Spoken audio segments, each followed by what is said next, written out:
ici l'équation horaire du mouvement d'un mobile sur un axe orienté qui est x de t, c'est l'abscisse en fonction du temps, est égal à 6t carré moins 2t plus 1. Première question, il faut donner la nature du mouvement. Deuxième question, il faut établir la vitesse selon l'axe des x, Vx. Et troisième question, à quelle date le mobile change-t-il de sens? Et il faut trouver la position à ce moment-là du mobile.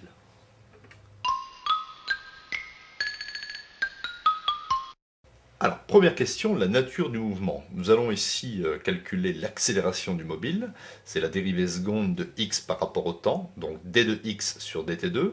Mais qu'est-ce que d2 sur dt2? C'est d sur dt multiplié par d de x sur dt. Vous voyez ici d fois d, d carré, dt fois dt, dt carré. En fait, ça correspond à la dérivée seconde, qui est la dérivée de la dérivée. Alors, la dérivée de x par rapport au temps, nous avons ici la dérivée de t carré, ça fait 2t. Donc, je rajoute ici d sur dt. Et la dérivée de x par rapport au temps, donc ça fait 2t fois 6, ça fait 12t, moins 2. Parce que la dérivée de t ici, ça fait 1. Donc la dérivée de 12t moins 2, en sachant que la dérivée de t, ça fait 1, on obtient 12. Ainsi, on obtient une accélération de 12. Donc nous avons une accélération qui est positive, nous avons un mouvement uniformément accéléré.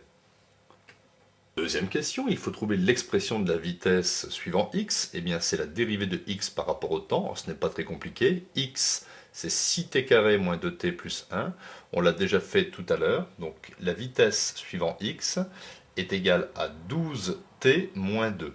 Donc vous voyez que la vitesse suivant x, ici est une fonction du temps. Si le temps change, la vitesse suivant x change. Troisième question, on s'intéresse ici à l'état où le mobile change de sens. Eh bien, le mobile va changer de sens, il faut le savoir, si la vitesse suivant x devient égale à 0. C'est la condition pour qu'il y ait un changement de sens du mobile. La vitesse s'arrête à un moment donné pour changer de sens. Donc Vx c'était 12t moins 2 égale à 0, ce qui correspond à 12t est égal à 2, ce qui correspond à t est égal à 2 douzièmes, c'est-à-dire t est égal à 1 sixième de seconde. Si le temps est exprimé en secondes, le mobile change de sens au bout de 1 sixième de seconde. Et si je veux la position sur l'axe du mobile où il y a changement de sens, eh bien je fais x du changement et je remplace ici t par 1 sixième dans l'expression qui me donne en fait l'abscisse du mobile en fonction du temps.